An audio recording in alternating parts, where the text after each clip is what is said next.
கிறிஸ்துவுக்குள் பிரியமான சகோதர சகோதரிகளே, இந்த காலை தியானத்திற்காக ஆண்டவர் கொடுத்த வசனம் என்னவென்றால், ஒருவனை அவன் தாய் தேய்ச்சுவது போல் நான் உங்களை தேய்ச்சுவேன்.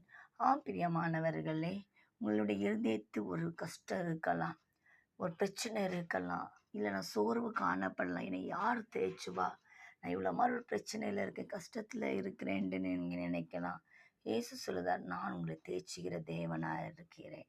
நீர் எந்த ஒரு பிரச்சனை குறித்து கவலைப்படாதே.